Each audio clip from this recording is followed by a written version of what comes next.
seguindo aqui, ó, Bela Pizza, Bela Bar, né? E aí uma coisa interessante que aconteceu, que isso quem me contou depois foi o Nilson, foi que quando eu cheguei para cantar, ele olhou para mim, me viu, né, toda pomposa, mas aí ele falou assim, nossa, pagode de novo, lá vem essas negas com pagode. E aí eu comecei a abrir a boca, comecei a cantar, e na verdade ele não acreditou quando me viu cantando bossa nova, MPB. E aí uma das coisas que eu me lembro muito que ele se apaixonou pela minha voz, né? Foi quando eu fiz para ele Volver la noticia siete, después de vivir un siglo, es como descifrar signos, sin ser sábio competente, volver a ser de repente, tan frágil como un segundo, volver a sentir profundo, como un niño frente a Dios, es vuelos que siento yo, y nesse instante fecundo. Volver a los 17, essa virou a nossa música pessoal. Então toda vez que eu ia cantar, no começo ele me pedia para cantar e depois eu já não me pedia mais, porque daí eu já fazia automaticamente para ele, quando eu via ele, né? E aí aqui, gente, olha, o Bela Pizza, o Café Society. Aqui no Café Society, vocês viram que aqui, ó, aqui era já o Dumes, né? O Dumes, o Elcio e o Paulinho. E aqui era já o Kiko, aqui era o Kiko, o Cláudio Kudler, aquele que eu falei para você, porque na verdade eu comecei o grupo com esse grupo aqui, com o Kiko e o Cláudio Kudler, porque o Kiko, eu conheci o Kiko no Som de Cristal.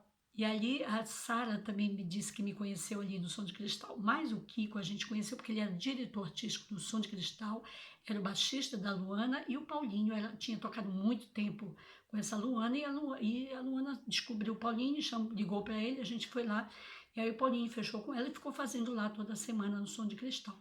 E aí um dia eu fui lá, e de vez em quando eu ia dar canja e tudo mais. E aí lá a gente conheceu também a Deti Alonso, que depois a gente virou amiga e tudo mais. E a Deti ficou um pouquinho ciumada quando me viu dando canja, porque eu fazia praticamente o repertório que ela fazia, né? E ali a gente conheceu o Kiko Rocco, né? E aí, quando a gente conheceu o Kiko, ele ficou super encantado com a gente, com o nosso repertório, e me chamou para fazer uma entrada depois, porque a Deti era muito encrenqueira, ela encrencava com todo mundo, então ela acabou que, né, que a Deti estava lá por causa do Dumes, porque ela era muito amiga do Dumes, inclusive depois, quando a gente se separou do Dumes, entra de novo a Deti na parada. Bom, aí saímos lá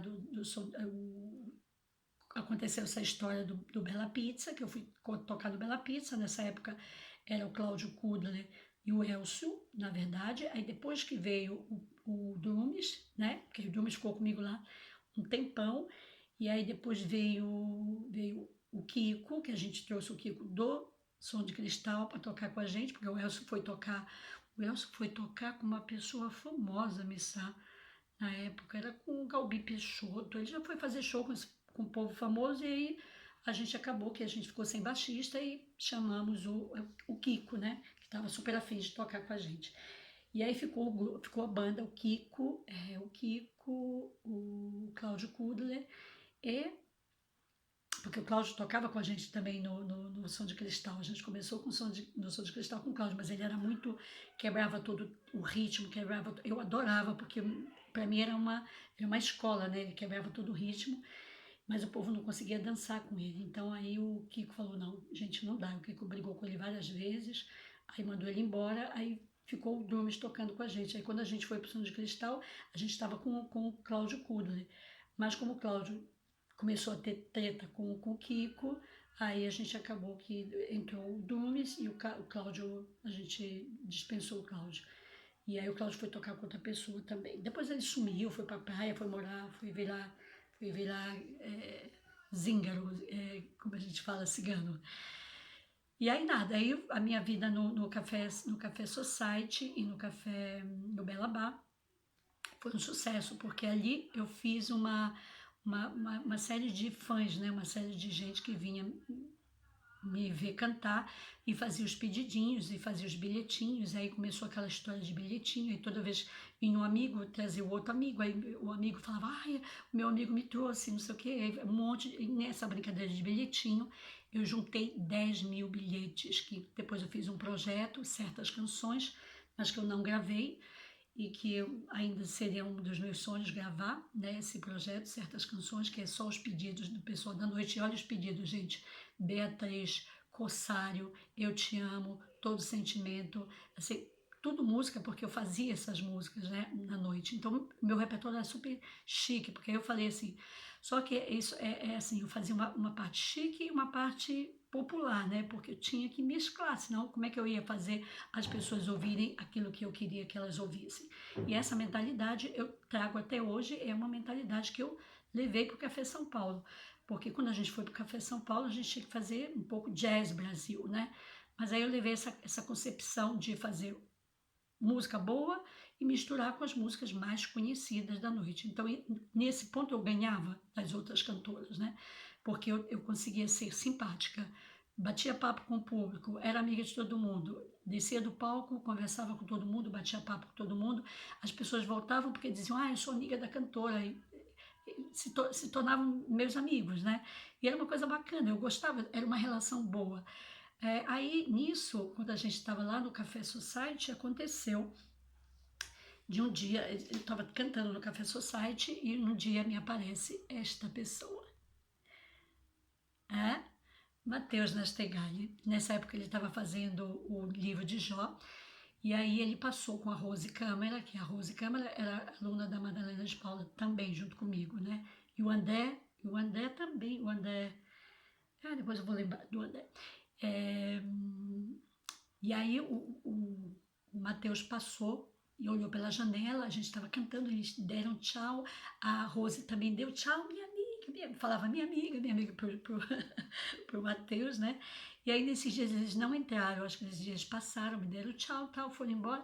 E aí numa outra semana, aí falei com ela pela janela, a gente não pode entrar agora e tal, mas a gente volta. E eu sei que eles estavam ali perto, e aí o Matheus começou realmente a vir, ele vinha, ficava sentadinho lá no cantinho, carcando, dando os beijos na Mariana, e aí era muito legal, porque os dois ficavam lá curtindo música, Uma vez eu até chamei ele para cantar, mas no Café São Paulo, não no Café Society.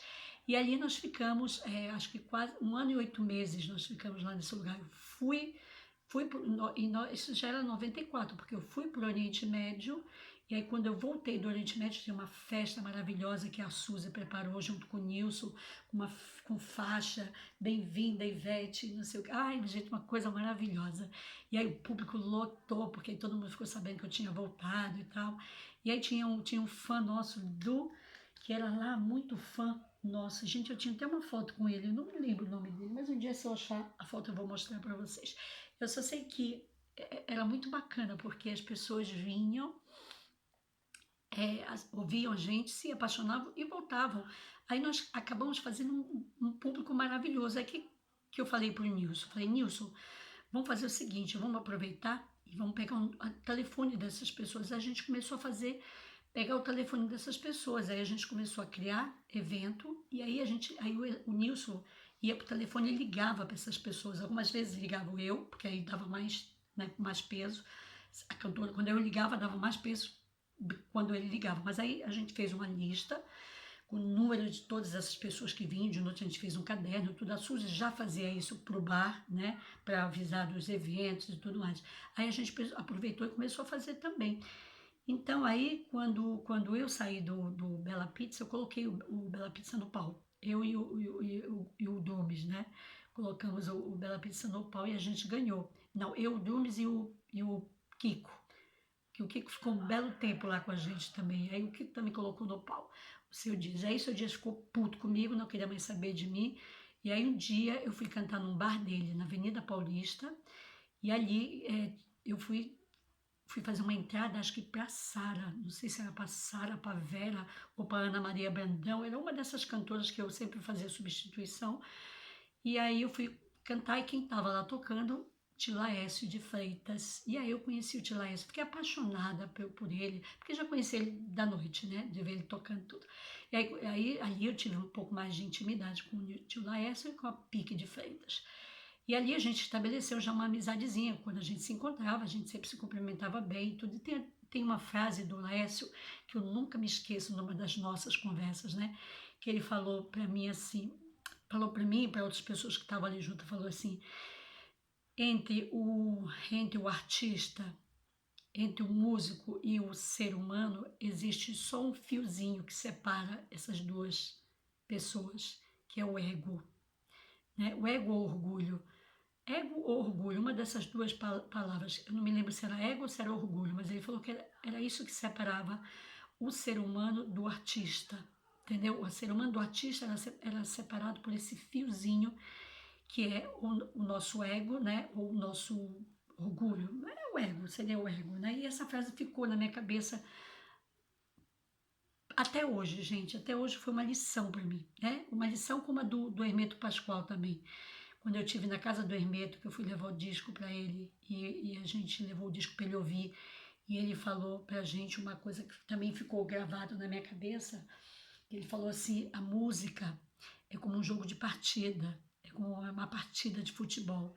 Quando você sobe no palco com os músicos, você tem que subir para fazer o gol todo mundo junto, entendeu? Ou seja, a música tem que chegar para as pessoas numa harmonia, né? Uma harmonia do grupo, não é só. E aí ele falou isso para mim, ele falou assim: você faz isso, no teu disco a gente sente isso, que você faz parte do grupo, né? Faz parte da esquadra. E aí para mim foi super importante ouvir isso, porque veio confirmar aquilo que o Paulinho sempre me dizia, sempre me ensinava, que eu não tinha que ser só uma canarinho, mas que eu tinha que ser um instrumento dentro da música, né? Bom, deixa eu parar aqui que